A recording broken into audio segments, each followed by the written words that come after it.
Today on the show, we're diving into the world of economic indicators.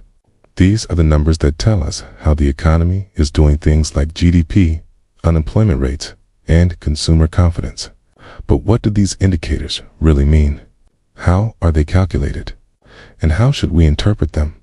We'll break it all down for you with the help of some experts to make sense of the numbers that shape our world. Recurring nightmares and unseen intruders. This unfolded over a span of 3 or 4 years during my childhood. I can't pinpoint exactly when the first one hit. I began having this recurring, half-lucid nightmare about once every few months. Here's how it typically went, based on what I can recall. I'd find myself lying in bed, but the perspective wasn't mine. Instead, I was gazing down at myself from the ceiling, like I was watching my bedroom through a surveillance feed. The out-of-body sensation always unnerved me. I'd try to float or drift toward my body, but I couldn't move beyond turning my head to scan the room. I was half-lucid, aware it was a dream, yet the fear lingered. After calming myself, I'd notice odd details in my bedroom. The digital clock on my nightstand was always ticking backward. That was usually the first strange thing I'd spot. Once I noticed it, other weird things came into focus. Asterisk.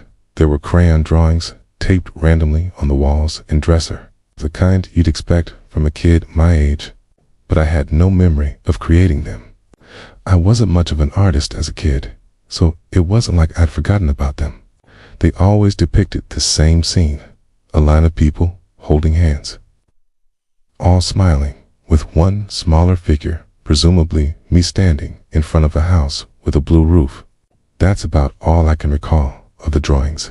Another detail that stood out was an old toy train, always placed in a different spot on my bedroom floor. This was odd because I'd lost that train years earlier. After studying my room for a bit, I'd feel an overwhelming urge to glance at my bedroom window. I'd look over, and right on cue, a man would appear inches from the glass. He had short gray hair and what looked like a gash on his left temple. That's all I can remember about his face. He'd stare at me, sleeping for a few seconds, then start scratching at the window, as if trying to pry it open. That's when I'd wake up. Asterisk. Sometimes I'd rush to the window immediately. Other times, I was too terrified to move, but I always checked eventually, expecting claw marks or smudges, though I never found anything or anyone. After the fourth occurrence, I told my parents. My mom said recurring dreams weren't uncommon for kids my age, and my dad reminded me they were just one room away if I felt scared. I nodded, pretending it helped, but it didn't. My dad could tell I was still shaken. So he took me outside to inspect the house. There were no signs of anyone, no footprints, no smudges, nothing. Still, it didn't ease my mind as much as you'd expect. This was about a year in, with the dream hitting roughly every 3 months, not nightly, but for identical dreams felt significant, even to a kid. Asterisk. After that fourth dream, they stopped for nearly 6 months, and I started to believe it was over. The fear faded into the background, as childhood anxieties often do when life feels normal. But then it returned, out of nowhere. Everything was identical. The clock, the drawings, the train. Yet something about this dream terrified me twice as much. I couldn't pinpoint why until I noticed the bedroom window was open. The moment I saw it, I woke up, paralyzed for about 5 minutes. My brain screamed to check the window, but I couldn't move. I felt a chilling draft, as if the window was actually open. Those 5 minutes were the most intense fear I've ever felt, convinced that man was about to climb through. When I finally regained control, I checked the window. It was locked. I couldn't sleep that night, too shaken. I'm not sure how I functioned the next day. Asterisk. Months passed, but I wasn't fooled again. Every night, I mentally prepared for the dream, hoping to lessen the fear if it returned. Surprisingly, it worked. The next time, I was far less scared and didn't even check the window. By the time it happened again, I barely flinched. Still, something nagged at me, not fear, but a need to tell my parents again. Maybe because I was older, they listened more closely this time. I described everything in detail, and when I mentioned the man's temple scar, their demeanor shifted subtly. My dad interrupted to ask if I was sure about the scar. I confirmed, and he exchanged a look with my mom, like they shared a secret. I asked what was wrong, but they brushed it off, saying everything was fine. I didn't push, not wanting to upset them, but I sensed there was more to it. Days later, they sat me down and explained. They called him Uncle Brian, a close college friend of my dad's who babysat me when I was too young to remember. He was around a lot when my parents worked, but they had a falling out, severe enough to cut all contact. My dad banned Brian from our family, especially from me. They wouldn't elaborate on why, just said it wasn't my fault. Then they mentioned Brian had a noticeable scar on his forehead from a car accident years before I was born. They didn't say it outright, but I connected the dots. Later, my dad shared his theory. The dreams were my brain processing a buried memory from when I was too young to form words. He said, I adored Brian, crying when he left, always wanting him to read me bedtime stories. He couldn't explain the scar otherwise. I had no memory of Brian, and still don't. The dreams became less frequent after that talk. Maybe once or twice in the next year. But things took a grim turn in year 4. One night, after waking from the dream, I glanced at the window out of habit and saw something move or flicker, but I was certain. The fear I'd suppressed for years flooded back, worse than ever. I screamed for my parents. My dad ran outside barefoot while my mom held me. He later whispered to her, then told me to stay put while they called the police. I stayed in their room, but I don't recall hearing sirens or other voices. My dad said everything was fine, but the next day, he admitted he'd seen faint footprints under my window. I asked if it was Brian, but he said it was impossible. Brian didn't know where we lived after we moved. He promised I was safe, and he was right. The dreams stopped. My parents avoid discussing it, and I've stopped pressing the thought that someone was actually outside my window during those dreams sickens me. Was it Brian or a stranger my brain linked to him? I can't decide which is worse. Maybe he made a noise my sleeping mind picked up. I've researched but found no answers. I'm 95% sure my parents didn't call the police that night, and I'll likely never know why. With no answers after so long, I can only move on. If I learn more, I'll share an update. Music I fall asleep to sounds most nights. It helps me drift off fast. Sometimes it's a chess video, a space podcast, or a thunderstorm recording. I'm an active dreamer, so whatever I listen to often shapes my dreams. If I fall asleep to a soccer video, I'll likely dream of playing soccer. This habit started because I had nightmares as a kid, and it keeps them at bay. A couple of weeks ago, I was at a sleepover at my friend Duncan's place. His parents were away, so we crashed on his comfy living room. Couches, me, Duncan, and Ian, without my usual audio. My dreams were unpredictable. That night, I had a vivid dream about being on a sailboat at sea. I've never sailed, but the water was rough. The sky, a strange purple-gray mix. The wind howled, cinematic, not scary.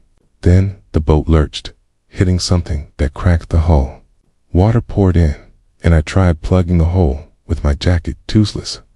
Panic set in as the boat sank.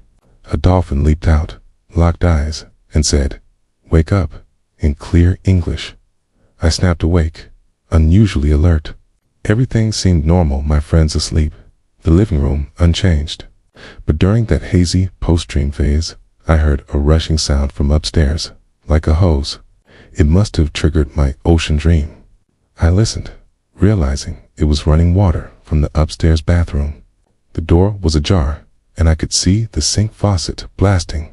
No way it turned on by itself. I approached, but froze too many blind spots in that big bathroom.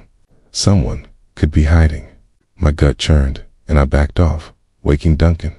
I told him about the sink, and my fear someone was in the house. He snapped awake, and we left in sleeping to check it out. Duncan boldly pushed open the bathroom door, and a figure lunged, tackling him with a PVC pipe. I jumped in, and we wrestled the guy down, but he was bigger. He broke free, shoved us aside, and fled downstairs. By the time we reached the porch, he was gone. Asterisk, the police arrived 30 minutes later, finding an open downstairs window blocked the entry point.